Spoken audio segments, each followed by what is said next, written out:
Históricamente, invadir el territorio ruso ha sido una campaña casi imposible de llevar adelante.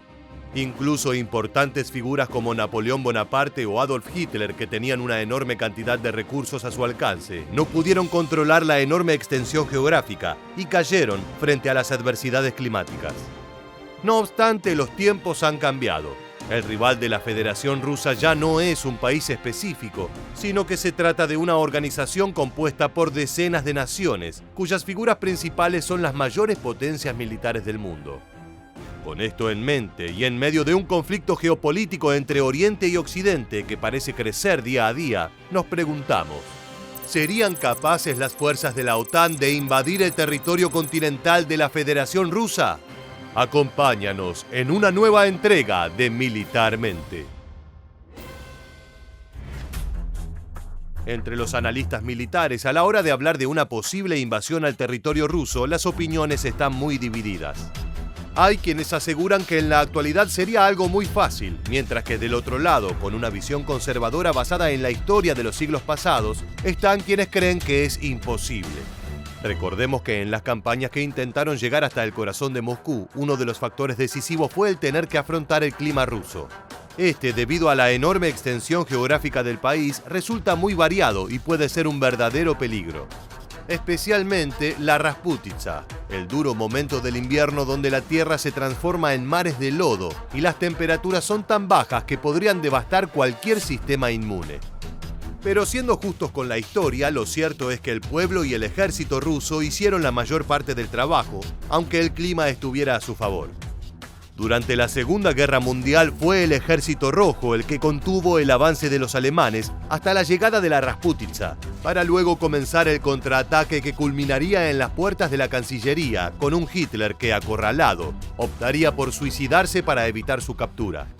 En este sentido, cabe destacar que los soldados de la Alemania nazi, que se consideraban a sí mismos los mejores de su época, solo veían como una amenaza a los soviéticos, ya que creían que estaban dispuestos a dar su vida por la madre patria. En la actualidad no podríamos asegurar que este sentimiento nacionalista continúe en el espíritu de los rusos.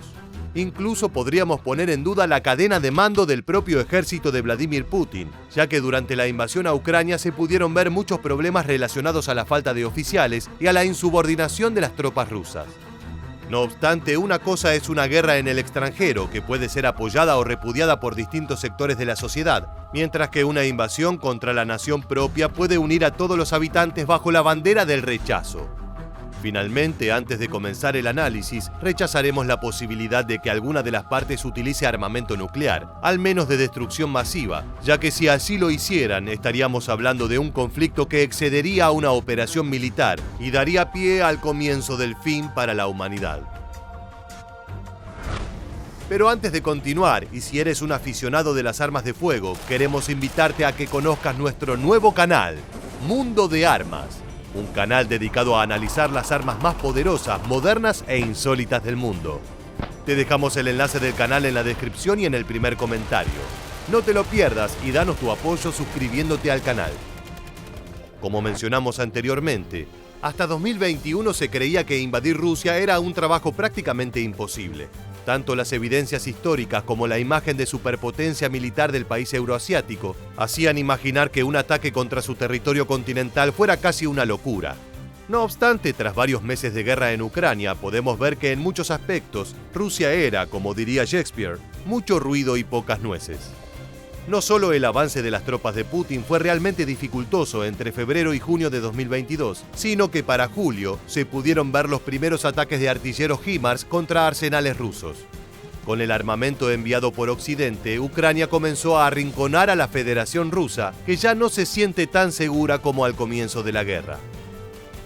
Lo cierto es que si la OTAN se involucrara en el conflicto en el este de Europa y quisiera avanzar contra Rusia, habría dos escenarios posibles. En el primero, China no se involucraría, lo que dejaría al Kremlin solo para afrontar un ataque envolvente entre tierra, aire y mar. Desde Occidente podrían llegar fuerzas ucranianas, alemanas, búlgaras, eslovacas, británicas y polacas. Hacia el este, a través del Atlántico Norte, se encuentran Canadá y Estados Unidos. Hacia el sur, Japón, Australia, Corea del Sur. En este caso, Pekín debería no involucrarse para que las armadas de la OTAN actuaran por el Indo-Pacífico y subieran hasta Rusia. pero sabemos que esto es poco probable, ya que sentaría un precedente muy complejo para el gobierno de Xi Jinping. La hipótesis más aceptada es que justamente por esta configuración estratégica geográfica que acabamos de mencionar, tanto China como Corea del Norte se unirían a la defensa de Rusia.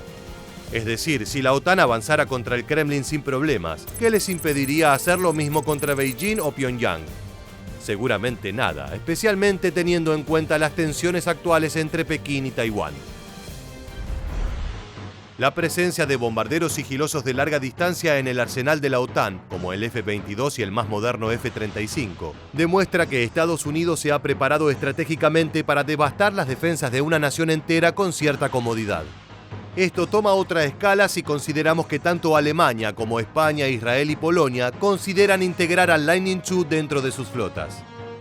Pero Rusia posee la familia de misiles antiaéreos S-400 con existencias del antiguo S-300 que tanto resultado han dado en Ucrania, y el más moderno S-500, del que aún no hay muchas unidades, pero promete llevar la protección contra amenazas voladoras más allá de lo imaginable.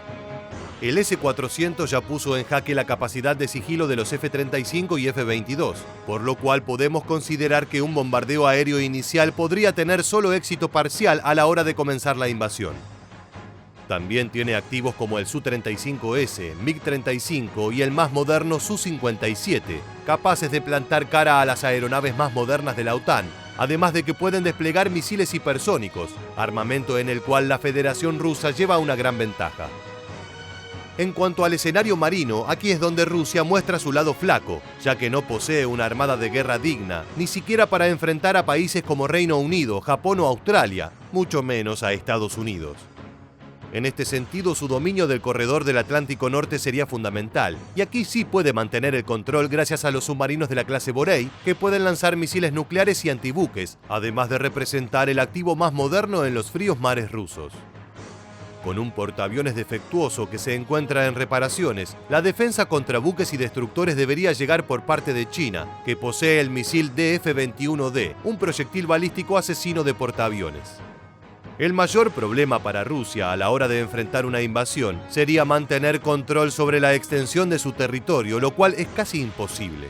Desplegar tropas en cada parte del país podría significar una disolución rápida de su potencia en bruto, lo que llevaría a que una estrategia de ataques múltiples por parte de la OTAN funcionara rápidamente.